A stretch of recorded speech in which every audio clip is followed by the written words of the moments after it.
About the plasma half-life. So what is the significance of the plasma half-life?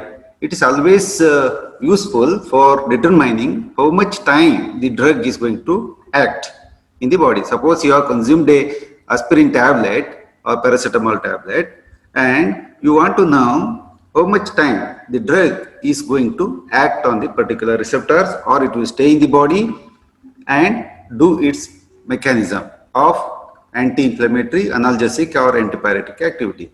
So the plasma half-life of a drug is the time taken for its plasma concentration to be reduced to half of its original value. So it is simply, you can say that it is the time taken for its plasma concentration to be reduced to half of its original value. Suppose a drug like phenylbutazone is present 100 milligram at present in the plasma, then the time taken to reduce it to 50 milligram is known as the plasma half-life. So here it's a mathematical calculation, and the plot has two slopes: initial rapidly what you call as the declining phase due to the distribution, because then later less declined phase due to the elimination. So usually, when a drug is administered to the body, there will be immediately after this thing, it is distributed to various tissues, maybe the kidney, liver, and many other organs. Immediately it is distributed. Later, it is going to be eliminated, or simultaneously all these things are happening. So by definition, the plasma concentration of a drug is halved after one elimination half-life, means to reduce the concentration of the drug in plasma to 50% of its original concentration is the plasma half-life. So one half-life is equal to one elimination half-life is equal to the plasma concentration in which the 50% of the drug is there. So therefore each succeeding half-life, less drug is eliminated. So as the time go on increasing, the concentration of the drug in the body get increased, whereas the half-life is one indicator how much time the drug is going to act on the body tissues. So here we will go to the curves, etc., how its the distribution curve is there. At least two half-lives, and this is a mathematical thing, you have to bear with me, especially at least two hives. There's a distribution T and elimination T. So it can be calculated from the two slopes. So initially what happens whenever the drug is administered, it is distributed to various tissues, then it is eliminated. Then because of this thing, it takes some time. So because of this thing, there are two half-lives. The elimination half-life derived from the slope is simply called as the half-life of the drug. Means here whatever we are referring, it is referring to the elimination half-life. Okay. Then most of the drug impact have multi-compartmental distribution and multi-exponential decay of plasma concentration time loss. Means in future we are going to discuss about the one compartment model, two compartment model, three compartment model, and the multi-compartment models, because to calculate the different statistical values of the drug, maybe expression, how much quantity it's mixed in the blood, etc., you have to learn the compartment models. Anyway, we are going to learn it later. So the half-lives calculated from the terminal slope, that means the ending slope, when the plasma concentration of a drug is very, very slow, is exponentially long, probably due to the release of the drug from slow equilibrating tissues, enterohepatic circulation, etc. So I will show in the graph. As the concentration of the drug is getting reduced in the body and comes to the basal line, then it takes longer time to get it to totally zero from the body. The reason behind this is many times the drug is distributed in different tissues. So that distribution once the concentration is reduced in the body, so it is tried to equilibrate between the plasma and the distributed tissue. So what happens then? A small quantity of the drug will be excreted for a long time. That's why the curve gets parallel. Here you can see in this particular curve, initially what happens? There is, if it is this is a oral route or maybe intramuscular route, then the drug is gone absorbed and it reaches peak absorption, and then it goes elimination, especially this is the elimination phase, and this portion is long because of the redistribution of the drug in the body. So what happens, whenever the drug is absorbed from the body, uptake from stomach and intestine into the blood, from the stomach and intestine, so the entire body, the drug is getting distributed. So as soon as the drug started absorbed, it's going to reach the heart and then circulated throughout the body. Then of course what you call as the distribution into the body and tissues, this is called as the alpha phase. Please see especially the alpha phase. The distribution phase is alpha phase. So in the entire body it is distributed. To some organs like the liver and kidney, more circulation is there, so more drug is distributed there, and ultimately the drug need to be eliminated from the body after the biotransformation in the liver. So what happens is, after the biotransformation, the most of the drugs being excreted from the body, and here it is known as the beta phase, means simply the absorption phase is followed by distribution phase is alpha phase, whereas the elimination phase is the beta phase.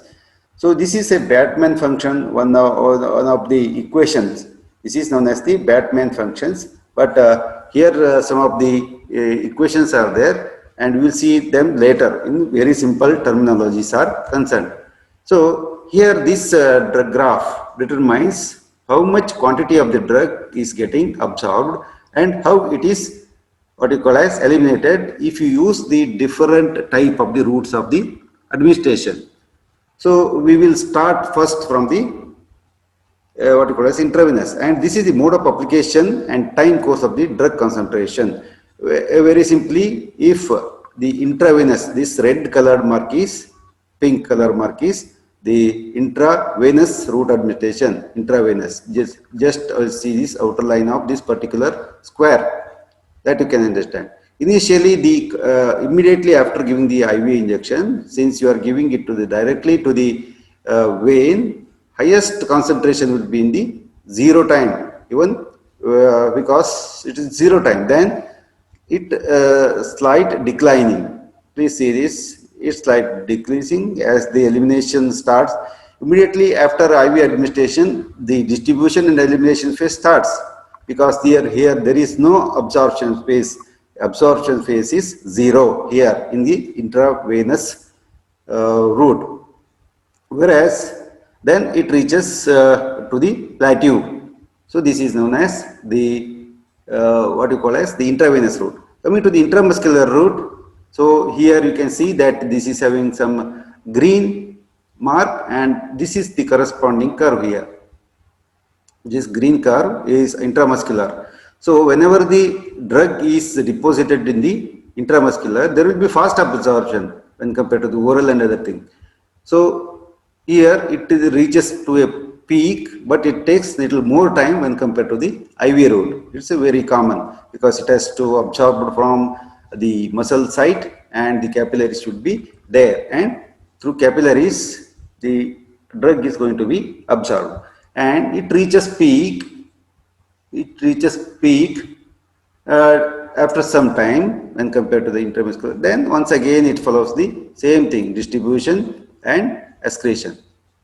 It will also come to the plateau, but here it will not become zero, and it takes it a long time because of the redistribution pattern of the drugs. Please understand this particular curve is there. Then if you give the injection subcutaneous, it takes much more time when compared to the intramuscular route. Here you can see this what you call as the blue line is depicting the intramuscular route. See here, when compared to the intramuscular administration, same drug, it is taking much more time to reach the peak plasma concentration in the body or Cmax in the body. Then once again it follows the decreasing slope as the distribution and redistribution and elimination takes place. Whereas the oral route, it's still more, the drug is not well absorbed from the gastrointestinal tract when compared to the intravenous, intramuscular and subcutaneous route. Here you can see that this pink colored, what you call as the indication is there, pink colored graph is there. This line represents the oral administration.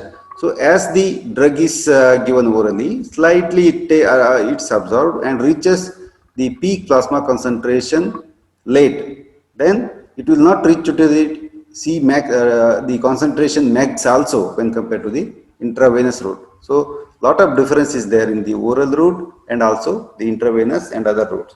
So whenever we want the drug to reach the plasma concentration very fastly, then you have to administer the drug intravenously.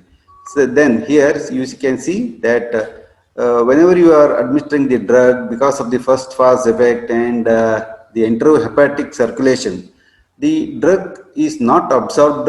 This what you call as, it is some drugs are what you call a first fast effect, because of the first pass excreted fast, whereas because of the enterohepatic circulation many drugs are not excreted properly. That's why this curve, it takes long time to come to the basal membrane when compared to the other routes of the administration. And this is how long a medicine you have taken and keeps your pain free. Suppose you have taken the what you call as the paracetamol tablet. It's also having antipyretic, analgesic and anti-inflammatory activity. So whenever you have administered the drug to the animal or to yourself, then you want to know how much time this particular pill is going to kill my pain. Then you should observe the half-life or plasma half-life is there. Then here you can see that this is the time, then this is the concentration. So whenever the concentration is the 50%, it is known as the T half or half-life of the drug. And theoretically what we can say is in this space it is the drug is active, as this is going to be what you call as the excreted later, then it will not have any effect. Of course, this is a totally theoretical assumption that 50% of the drug is reached, is excreted, then during that 50% the drug will be maximally it is acting. Later the drug action go on reduced. And the half-life of a drug depends upon the clearance, means the rate of excretion of the drug, and volume of distribution, means in how much quantity of the body fluids the drug is distributed. So this is the total half-life is depending upon the clearance and VD or volume of distribution. The elimination half-life is considered to be independent of the amount of the drug in the body.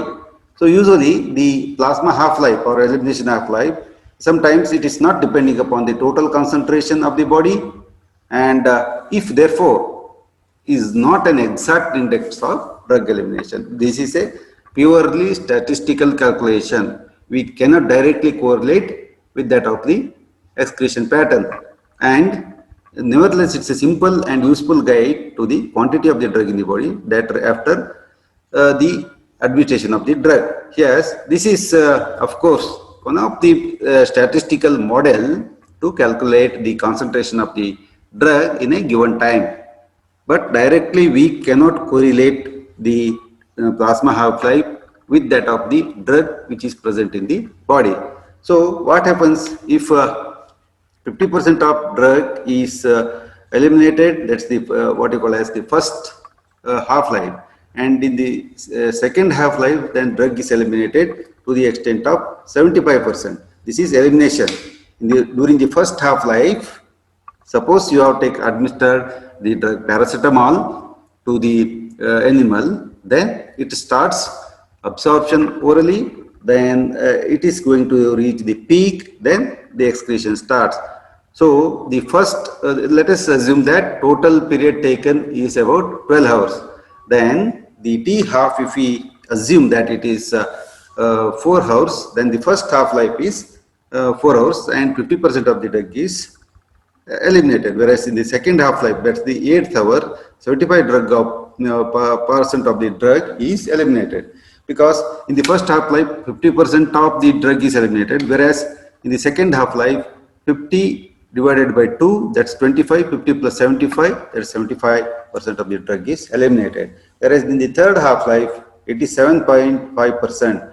50% and half of this 25% and half of this is 12.5% is eliminated. So in the fourth half-life, that's 93.75 part of the drug is eliminated.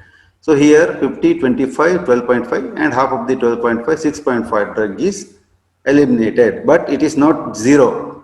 Here it has not become what you call as the 100%, or the concentration of the drug will not become zero even after 4 half-life also. And once again, this is the plasma half-life. In the first half-life, same thing. Here the calculation is given here. The 50% of the drug is